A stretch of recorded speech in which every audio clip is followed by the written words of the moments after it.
BENSON GTR. And after a stunning performance in the first heat, can Tony Longhurst chase him? We don't know the answer to that just yet. Colin Bond has third position. From 4, it's 33, Bob Pearson. From 5, it's 21, Mark Gibbs. From 6, 27, Terry Finnigan, the star of the first heat. Then from 7, it's 3, Trevor Ashby. 41 is Gary Wilmington. 53, Peter Dillman. And his teammate, 52, John Cotter. 10-second board has been sounded. That's Longhurst alongside Scaife. The GTR was fabulous off the line in the first heat. Can Scaife repeat the performance?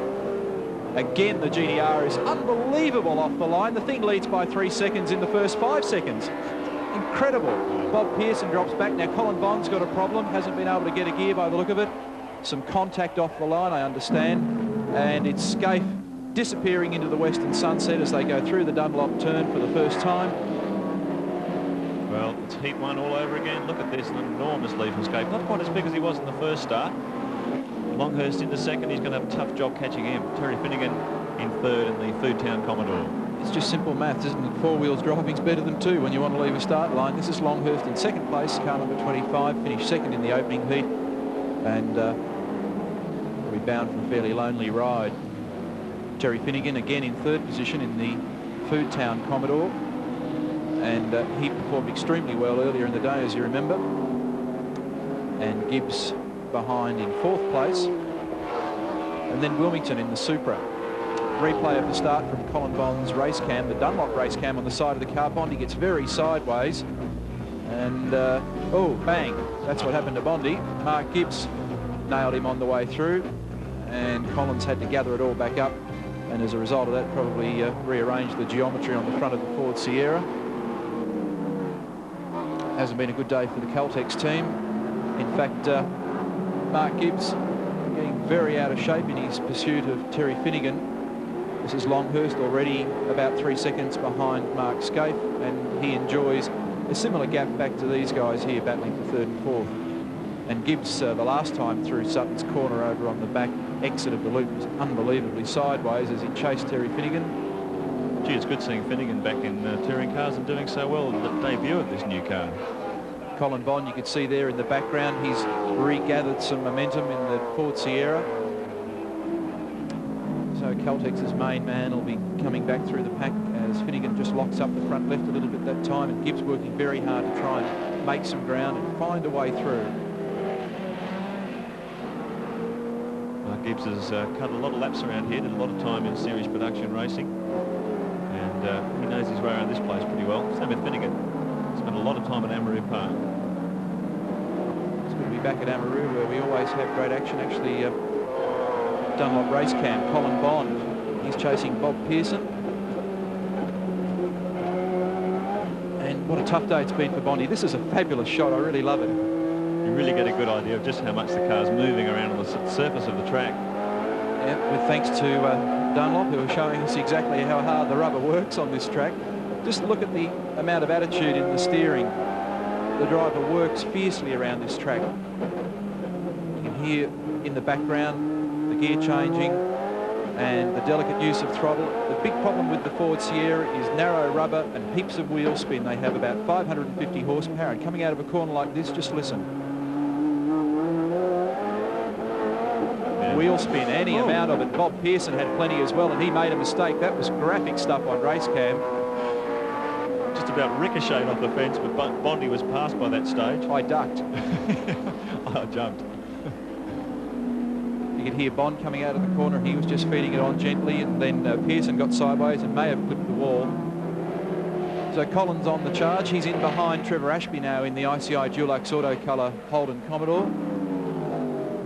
They still haven't been quite able to get that car balanced up. And race leader Mark Scaife, I understand, has a problem heading down to the late corner. Certainly does have a problem. Tony Longhurst has just taken the lead. There's Scaife, all of a sudden slowing. Well, we have a BMW in the lead. Suggests that all is not well. Well, that is a real surprise. The Nissans have been bulletproof, and it was looking like they were going to trounce them again today. Disappointing for Mark, but a great bonus for Tony Longhurst, the reigning champion in the Amscar series and a multiple winner of that championship here at Amaroo. And Frank Gardner, Tony and the B&H team have always supported these events. And symbolically, the sun is shining on Amaroo Park as Tony picks up the lead. Colin Bond, Dunlop Race Cam down to the late corner. Now Bondi's in behind Trevor Ashby. You'll get a glimpse of the Commodore. There it is, larger than life. Geez, they really fight these things under acceleration, don't they now? Well, if you actually go down there and walk that distance, it's quite a long way down that little straight, and the car's just got wheel spin the whole way.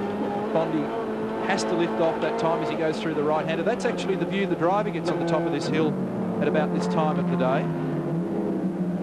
The sun on the horizon, it's very hard to see up there. Another one of the new VN Commodores, the Lansvale Smash Repairs Dulux Auto Colour VN, and what a beautifully turned out car this is. I think the Commodore runners across the country are generally encouraged by the performance of Win Percy and the HRT boys. That car last weekend, before it had its small problem, was very much on the pace of the Nissans, and so we're seeing more and more VNs lob onto the circuit this weekend. We've seen the GIBBS car for the first time, Terry Finnigan's car, Bob Pearson's put in a pretty good performance, and also Trevor Ashby here in the Lansvale entry. Pearson's actually closed the gap a little bit on Bondi. Steve Reed drove the Lansvale Smash Repairs Commodore at Sandown for the opening round of the Touring Car Championship, and now it's his partner Trevor who has an opportunity to blow out the cobwebs and have a steer, which they both guys very much enjoy. They're regular runners in the Sydney touring car scene. They've got Ron Gillard helping out with the preparation of the car this weekend. This is quite an interesting comparison of performance. A lot of these guys haven't got the budgets to follow the Australian Touring Car Championship trail. Yeah, they're running quite competitively against Bondi, and it's a good sign. Another beautifully turned out car, the Product. This was the car that the first VN, I think, to be finished and run anywhere in the country. It was prepared by Larry Perkins, and it was actually finished, I think, before the two mobile cars that Larry's done for 1991, and the car ran first at Eastern Creek in early February. Bob Pearson's also been running the Appendix J Lotus Cortina this weekend under the Product banner, and having a great degree of success with that car. Product is his own company, it's Product Air Conditioning, so Bob funds his whole racing effort himself, and it's a beautifully turned out car, and full credit to him. Meanwhile, race leader Tony Longhurst grin from ear to ear as he disappears into the distance. He's got a pretty large gap, and I'll get that for you. Back to the scrap for second place. If you've just joined us, Mark Scape comfortably won the first heat of the Amscar series and was leading by a country mile in the second heat, the second heat, and then had a drama and headed off to the pits. It's an 8.9 second gap from Tony Longhurst to Terry Finnigan. Big performance from Finnigan. Here he comes in the FOODTOWN entry, and they're being shown the last lap board. There's Mark GIBBS in third place, who seems to have resigned himself to that position for the moment. Then Trevor Ashby. Colin Bond still can't find a way through. Bond giving it his all to the top of the hill, and Bob Pearson in behind him.